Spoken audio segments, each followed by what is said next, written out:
Riders ready? Watch the gate.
Check the points on the Monday after the racing, and after the 2 days we were ahead before the weekend in the series rankings, and after that weekend we've pulled even further ahead, so we're looking really good for the team title at the minute. I don't want to curse it and I don't want to kind of presume that we're going to win it, but everyone's on good form and we're at the top now and we've got a good points lead, so I'm thinking that we can at least hold on to that lead, if not extend it by the end of the season, so I'm really pleased with everybody.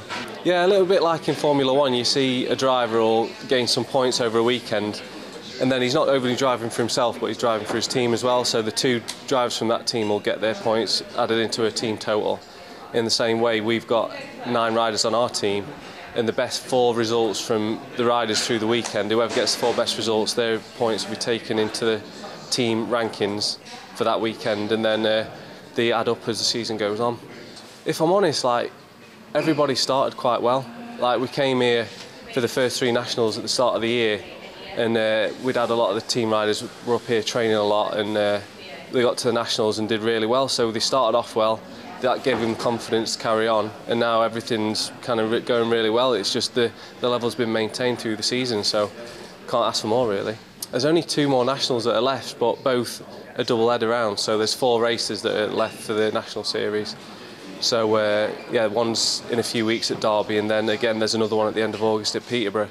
So the tracks that I know that a lot of the riders on the team have done well at before, so that only makes me positive to think that we can kind of extend the team points. So spot for the Olympics, yeah, there's no chance now really.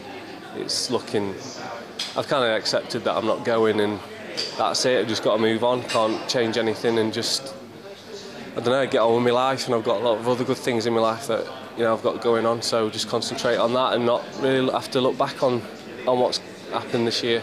Yeah, there's a whole thing about the Belgians might be given a place back, and things in the rule book that put a Czech rider above me, but it's all been sorted out pretty much because the Belgian took their spot. They were not sure whether they were going to send him or not, and they've ended up sending him, which is fair enough. You know, he earned the place and he deserves to go, but there was a slight chance that they might not, and I wanted to be above the Czech Republic to be in with a shot at going, but it's all been done properly, and can't moan about it. Yeah, I mean, now I'm over 30 now, 31, so next year I'm allowed to race in what you call a masters class, which is for ex-elite riders who can race in a championship class and go for a world championship medal and jersey and stuff. So I think I'd have a pretty good shot of doing well in that. So it's just another focus for me to focus on and try and aim towards, because I like to have some targets to go for. So that's one that I really want to try and do. I mean, now, like, I'm taking a little step back from racing at the elite level, and the Olympics are my focus, so all my time went into that. But now I'm going to have more time to kind of concentrate on the team. We're going to try and kind of expand things on and off the track. So we're going to keep the same riders, but kind of do more things with them. We've got some ideas in the pipeline that we're not really going to say yet, because these are just ideas, and I don't want to say they're going to happen until they do. But we've got some good ideas that we're going to run with, you know, hopefully the riders can join in with that and just make it a real good team. I mean, it is a good team now, but just make it even more professional and more appealing to sponsors as well. Yeah, I mean, like with a team now, we want to make it a real tight team, and we've never been one for saying, all right, you know, you've not done so great this season, you're off the team. We've always given people a chance to, you know, to carry on. And if people have left the team, we've always been, you know, that's great, and moved on to better things or better deals or whatever. And it's not a team where we take it too serious. We're just kind of happy to go to racing, hang out in the team tent, support each other, and hopefully win titles. Today we just kind of came, had a bit of a team get together, got on the track, did a few gates, just a few laps. Me and Don, we ride a lot together anyway, so we kind of like, I set him off before me, and just gives him a bit of pressure to feel that someone's on him, and a bit of pressure for me to try and kind of pass him and stuff. And the others, like you've seen Alex, Ryan jumping the big jumps, Emily and Libby on the track. Everyone was having a good time. Robert, Dom, Callum, everyone was just out training really, just having a good time. So we came here a lot in the winter, and it's only an hour for us from Sheffield, but when it's cold outside, windy, raining, you don't want to be out riding your bike, especially when you're trying to put in a good high-level training session. You can't really do it as much outside. So coming here, it really makes a big difference. So I think for the level of riders over here now, it's really made a big difference, because I've noticed this year in all age groups the level of competition's gone up. So I just can only see it being a good thing for British cycling and for anyone that comes here really. Well, in England, all the girls over the age of 17 all go in one class if you're riding a 20-inch bike. So it's kind of a 17-plus class, if you like. And then if you ride cruiser, which is the 24-inch wheels, then there's older age groups that you can ride in. But the top class is just the 17-plus girls, really. Yeah, like in the international races, there's like a separation. So there's elite, junior, and then the challenge class, which is 17 plus, but in England all the girls just go in the one class. So whether you ride elite, junior or 17 plus in the internationals, everyone goes into the same race in England. It was quite hard this year. I mean, I've done the first few nationals, and I think everyone stepped up this year. I think it was quite a lot harder than like previous years, well, for the last few years it's been getting harder and harder and harder.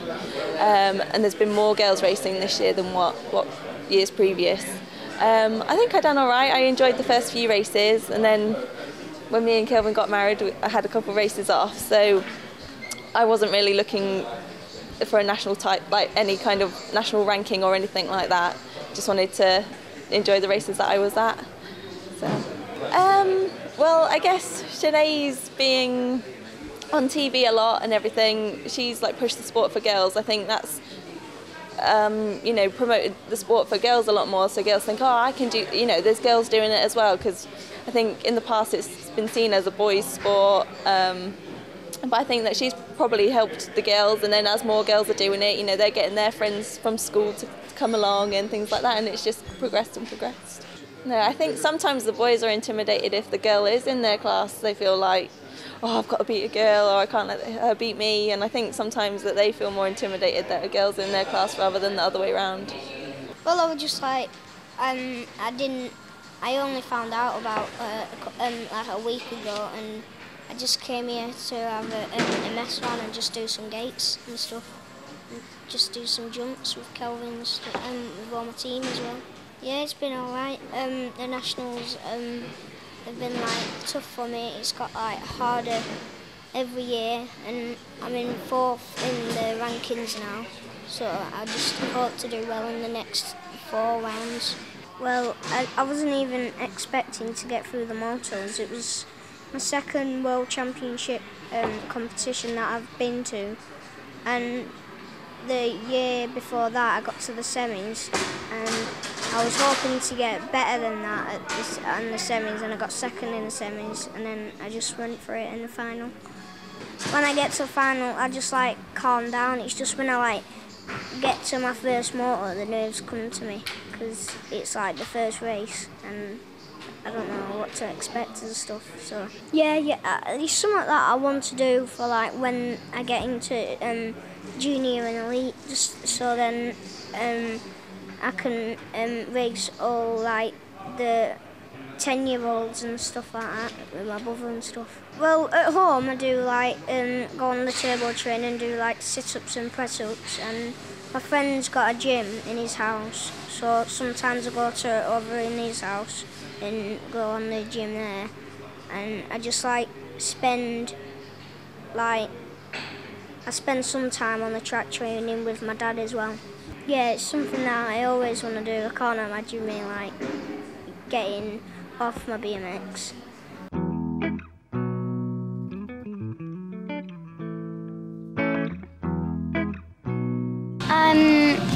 I've been riding 2 years in August because I started on my birthday. My dad just started bringing me down, and then I wanted him to sell my motorbike and buy a race bike.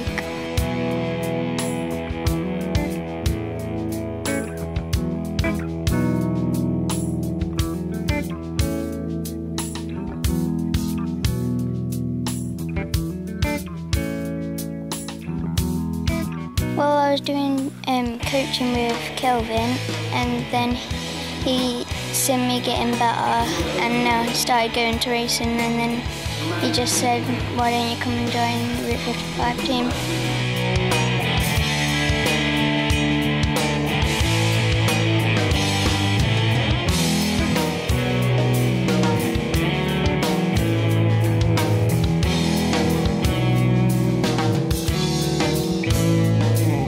It's just hard, you just gotta commit to it, ain't you?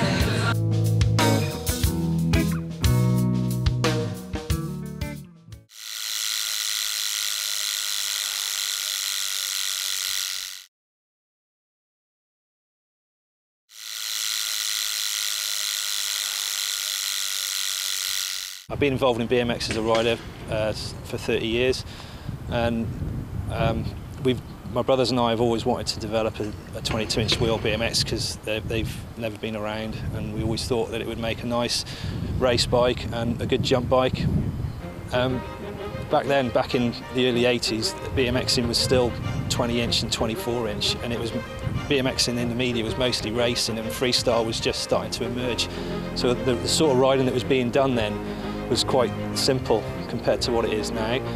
And I was just drawing a picture of one of my heroes, Eddie Fiola, in an art class, and I drew the wheels out of proportion, and it suddenly hit me. I thought, well, hang on, they look more like 22-inch wheels. And from that sort of like half an hour art lesson, everything sort of popped into place. I started thinking about how it would work as a race bike and how it would look and feel.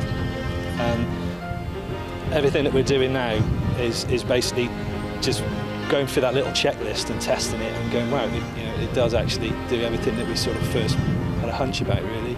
Back then, the first thing I did was go home and speak to my brother, say, oh, what about this? It's an idea, And we just thought, well, straight away we figured it out that the tough hurdle's going to be getting the tyres made. So we just sort of shelved the idea and thought, well, maybe we'll have a look at it when we're older, see what happens. And I was running a skate and BMX shop for about 10 years, and it started to struggle a bit. And then I thought, well, said to my brothers, well, what about this 22-inch idea? We've gone on about it for years and we've never met anybody who's heard of them happening. Let's give it a go. And so my brother basically, within 3 months, this is in 2002, he'd already booked a flight to China and then to Taiwan to go and source factories. Because what we sort of figured out straight away is if we could email people saying, yeah, we've got this new idea, we want to give it a go, but unless you go over and talk to them, they're not going to take you seriously. So, and that was our first initial plunge into it. And we didn't realise that it would be 10 years to get it to this stage of just putting a bit of money in here and there, just paying for the next part, trying it out and evolving it to now, and time just flies. Well, BMX and skating both go through similar cycles of popularity, and we were on our own agenda. It's just pot luck that BMX racing's on a high now. It's just something, once we'd started down that route, we thought, well, we just want to pursue it and take it through prototype stages and test it on the quiet and, you know, not make a fuss about it. And everything that we're sort of doing now is, it's hard to say. No one would have predicted that BMX would get so big now, and we've got an indoor track. You know, it's unreal to think that it's got to this level.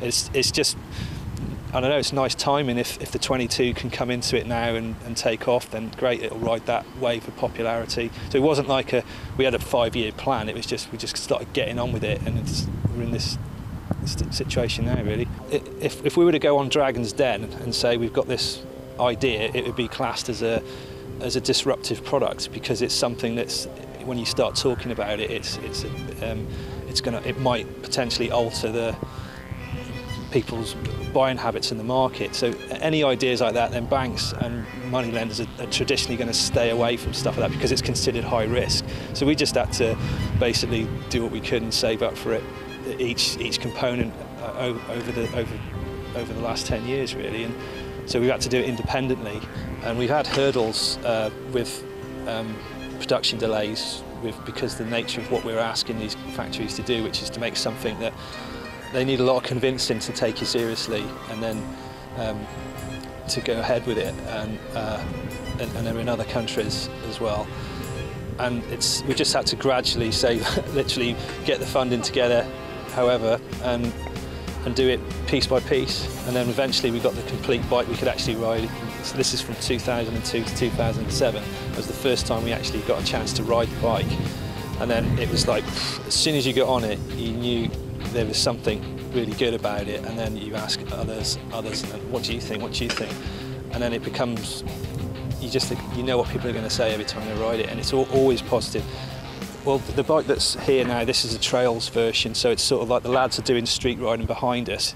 It's it's designed to sort of handle all that sort of riding. So it's slightly a bit heavier and a slightly different geometry to the race bikes that you see indoors.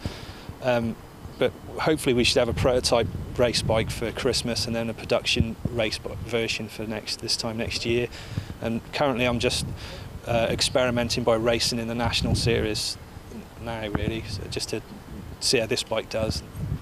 Well, we've looked at the idea of having its own class, but you need to get the thing going and have enough riders to support it. But the other way, it could also be seen as quarantining it. I personally want to see it just be allowed to race in both classes, which technically it can, and just see what sort of damage it does. If it starts beating people, then great, then there must be some merit in what we're doing and in the idea of the 22.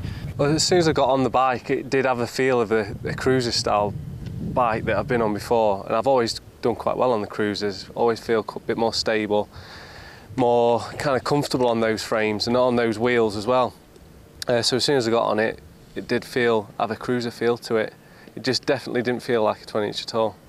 Higher up, and while I was going round on the bike, it just did feel a bit more stable in the turns, and like I could manoeuvre it all right. Like it didn't have the feel of a cruiser when I was riding it, but it had the feel of a cruiser when I was sat on it. So it was a bit of both. I think there is a possibility that they could look into it.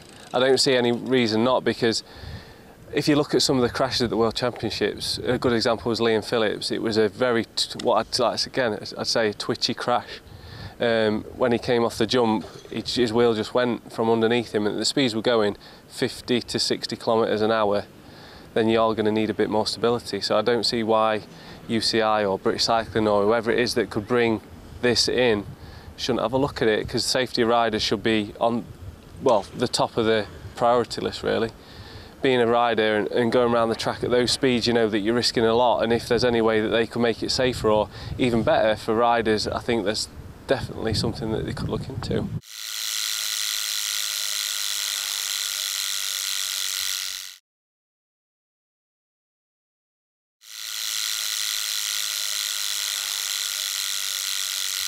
This is our first season as an official field-based BMX cycling team.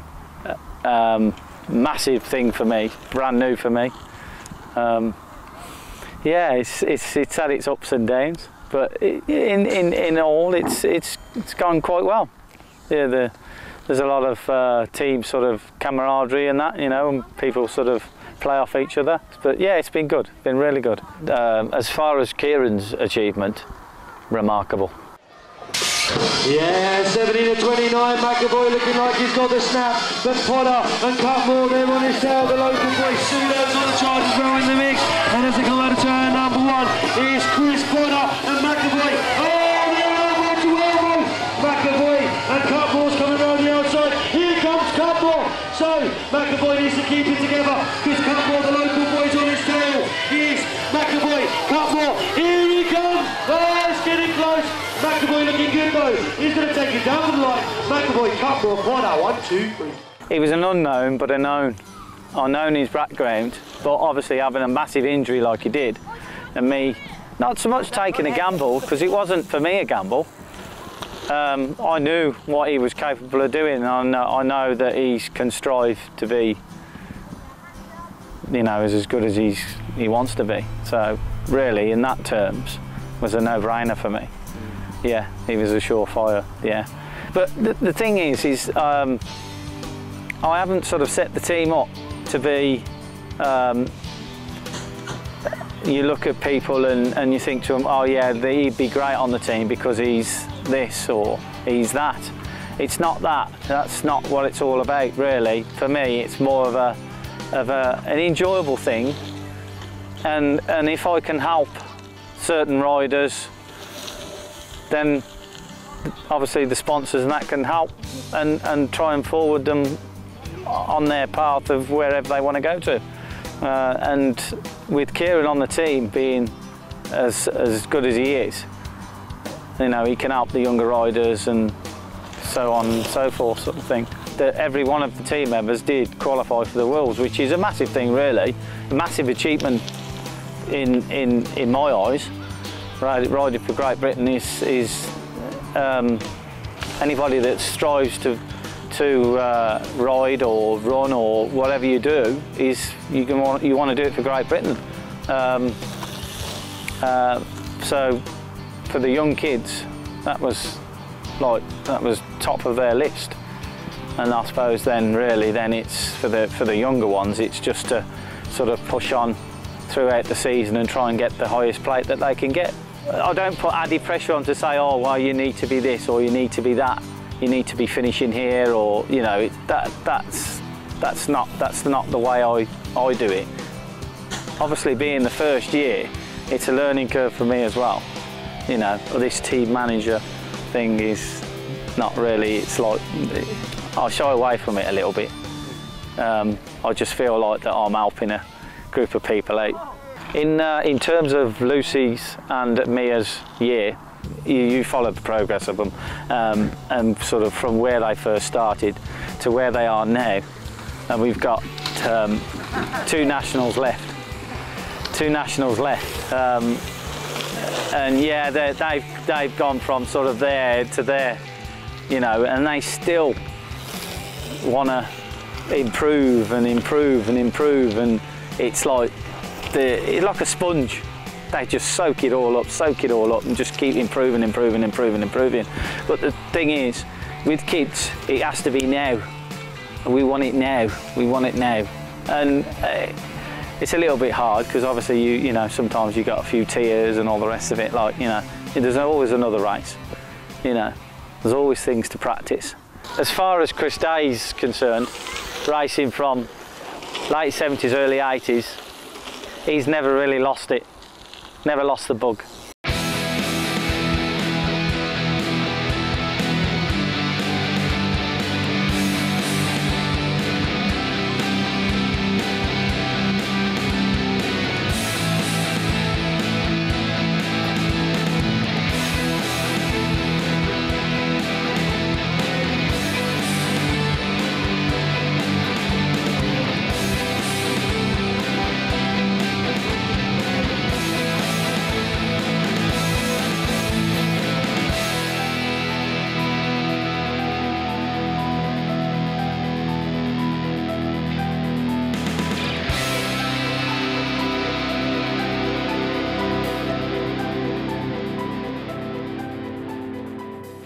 He had a couple of accidents, and he will admit, he'd be the first one to admit that it got into his head.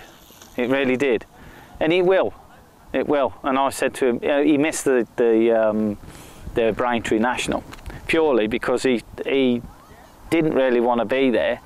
But then, when he's not riding the bike and he's not there, you get that hunger for it, and that's exactly what he did. He sort of had a few sort of weeks off, got his head together, sort of thing, and then within a week, he said, I'm doing the 4-cross. You what? I'm doing the 4-cross. And I said, right, okay, yeah, great, you know, sort of thing. You ain't got a bike. Oh, well, I'll borrow one. Right, okay, yeah, all right. And he sorted this all out in his head. And he borrowed the bike the one weekend. And then he got it on the Tuesday night, come down to the track, practiced a couple of times. And within the following Saturday, he was racing at the 4-cross in the National, won that, and then on the Sunday, he rode in the British Championships and won that as well. So he's got his appetite back for racing again. So that was a real sort of plus point for me and for Chris. Purely for him to be riding and winning. James has fell out with BMX purely and simply because that is in his head that he don't want to do it no more. Yeah, that was it basically. I just didn't feel what I felt for it anymore. I just didn't want to do it. It was coming down here Tuesday and Thursday, sometimes a Saturday, every week, and just going to races. I was getting bored and I didn't want to be there. Just fell out of love with it basically. I miss it really. I just want to get on the track again and ride. I feel like I want to come down the track and ride when I can. But I don't want to come down 2-3 times a week. I just want to come once a week. So I don't feel like I got when I rode on the first senior. I won't race this year. I'm not fit enough. I'm just going to do it next year. Yeah, he's overloaded, I think, really, more than anything, overloaded on BMX. Somebody that's raced for such a long time, and it's your life, and that's all you do. He's a young kid, you know, wants to do things, all the rest of it. He's got his own life to lead, you know, Chris racing now. Not so much because they're on the same team. That's really not got nothing to do with it. It's the rivalry between the two has always been there, and they both of them want to beat each other. But if he doesn't feel like that he wants to do BMX, then there's no point really being on racing, because what's he going to give? 50, 60%, if that. So it's just going through the motions. And that's what he's been doing, going through the motions really. And it's just been going over, this has been boiling up now for probably a couple of years, you know, to a point where he said, right, that's it now, I've had enough. But I could see the little spark coming back, and he'll come back hopefully next year, and I'll support him whatever he wants to do, sort of thing, as a team and a team manager. I think really more than anything, the goals for the team is, like I said before, the stats. I'm not a stats man, I'm not somebody that says, oh look, this is where our team is and this is where my riders are, blah blah blah.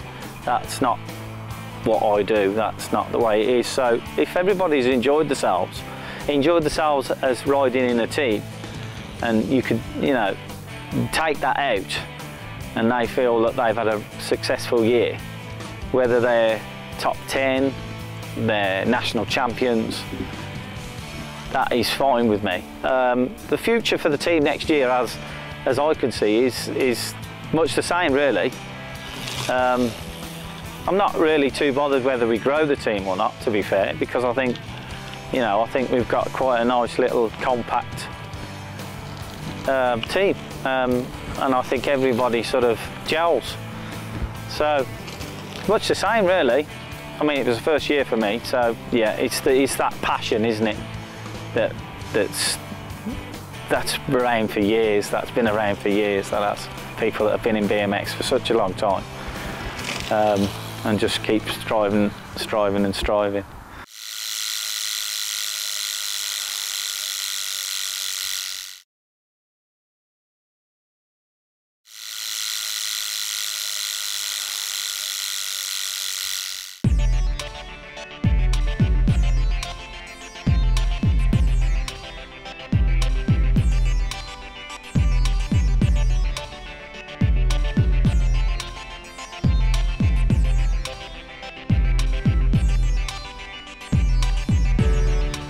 I'm Jordan Lunn, I'm racing for Identity BMX 2012, and we're off to France to race indoor at Caen. That guy didn't even count how many people he had in here. No. It's just like... It's only people small. Toilets if anyone needs them.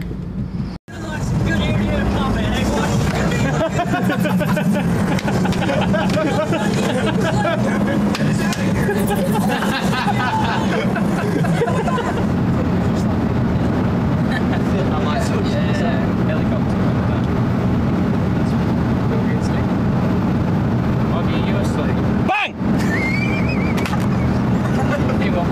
You will get it,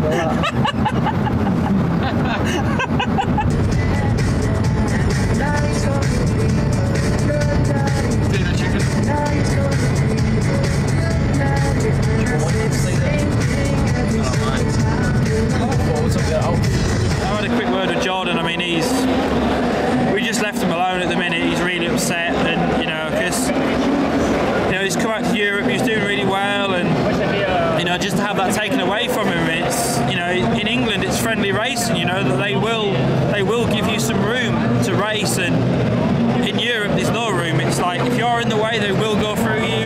So yeah, the day started off well, practice was going really good, felt quick. Then racing started, got a bit of a bad gate, and carried on around the track, made up a few positions, and I was about 4th, 5th I think.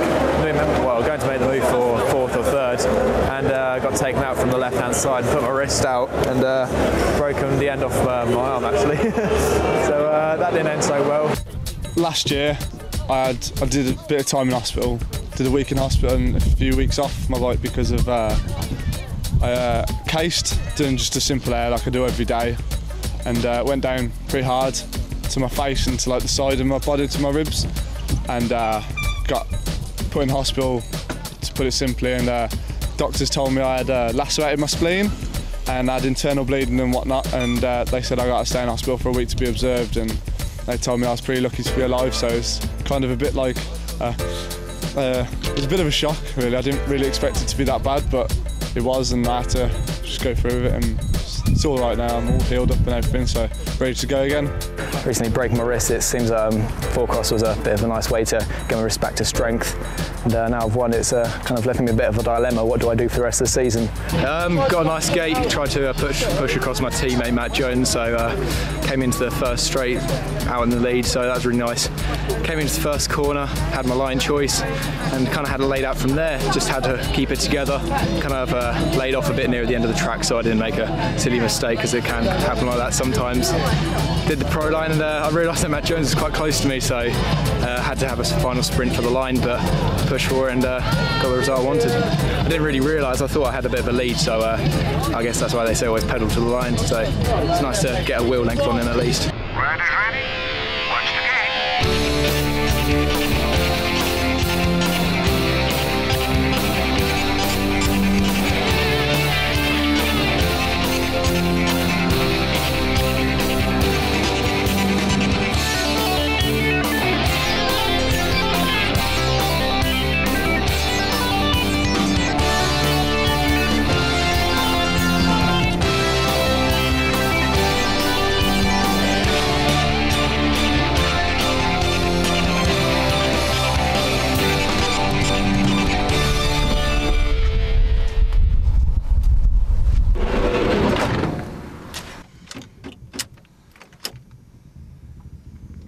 Battery's gone. I'd switch it on this morning. On the shelf where? Alright. Oh god. What's the chance of that? I need to get myself a new van. If there's any sponsors out there that want to give a free van out, I'm open. I think BMX has been, as I said, my passion, always. And when I started racing again here, I just said, just for fun. And then I just started training again, and then this competitiveness in you just holds you all the time. And then I'm here again training for the Worlds. Now, of course, I work. I have a full-time work, and BMX is not like my priority in life because I have to work full-time and everything. But I just go as far as I can, and you just find yourself doing more sacrifice every day, more sacrifice, and sometimes even avoiding family or friends in order to train, just get better in your sport that you love. And this is how I'm riding the Worlds this year. I rode the Worlds last year already, so I just want to get as far as I can. I know I won't be elite anymore because I'm 30 already, and I am not in the kind of environment where elite riders train and everything with the sponsors and all the money you need for it. But at least in our age group, we can have world championships in BMX, and we go for it. Hi, my name's Adam Williams. Today we are heading to Germany for Winterburg. I've been invited along with Identity team, which I'm stoked to be on board.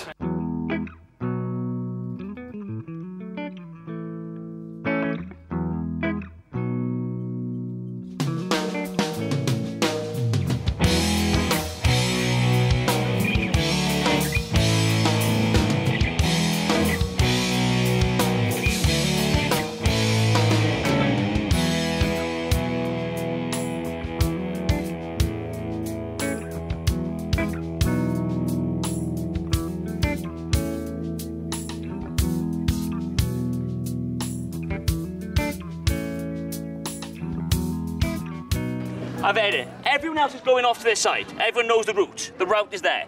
So I air, and I go to go off their side. So I'm coming in now, I'm chilling. I'm just landed a big air. I got some speed. This is Liver's coming here. Grab my brake, probably on the left side. Hits the brake on the left side. He goes down. I have nowhere to go. I hit the kid. I get stuck in his bike. I cut my hand. I front flip. I fronted. I have landed, exploded, boof on the floor. I get up, I'm fine, but I'm hurt, but fine.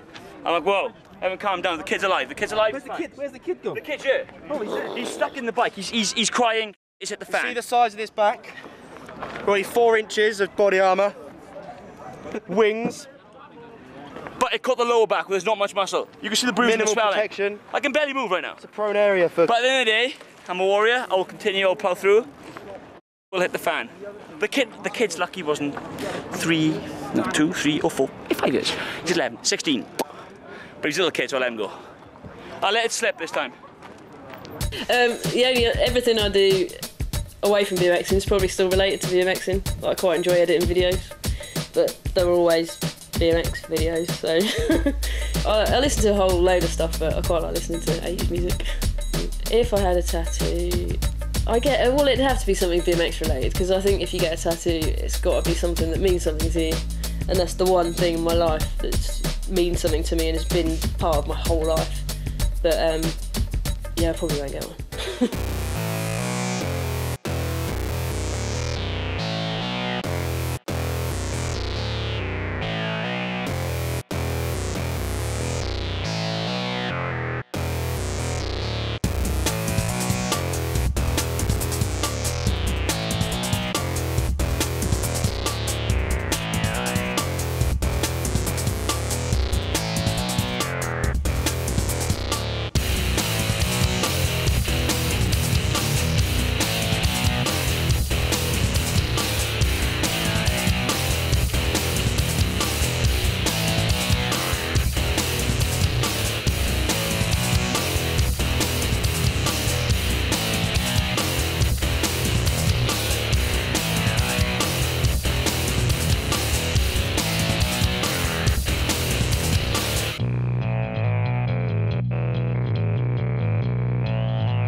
I love it because the reason, you know, it all starts with grassroots. I mean, you don't ever forget that. And I came through these nationals, I came through the regional events, and to come and people be interested in me and what I've done, it's kind of, I still feel like I'm one of the kids thrashing around on a BMX bike, which is great because it still gives me that buzz and excitement every time I get on my bike. But I think it's important that, you know, like there's the figureheads of our sport, because in tennis you've got your Federers, and, you know, when you Formula One you've got all these people. But in BMX it was kind of faded. There wasn't that much of, you know, the role model, so to speak. So if I can be one of them and, you know, help a young girl, young guy come through the ranks and to know they can get to the top, then that's fantastic for me. It was an amazing event. I think it was kind of the achievement of my life in terms of what is BMX for me. I was looking for a final and I got a final. So then in the final I did 4th. So I'm really, really happy with the world number 4 number plate now.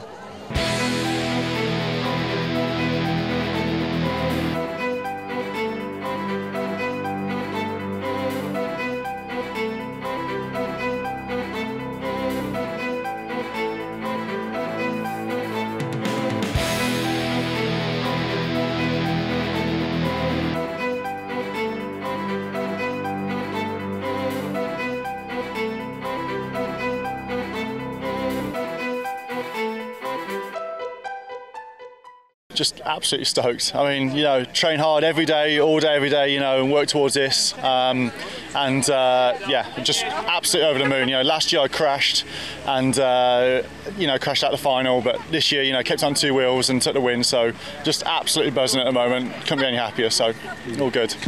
Riders that are here probably don't realize how lucky they are to be part of this federation and this environment, which is not the same in other, even European countries.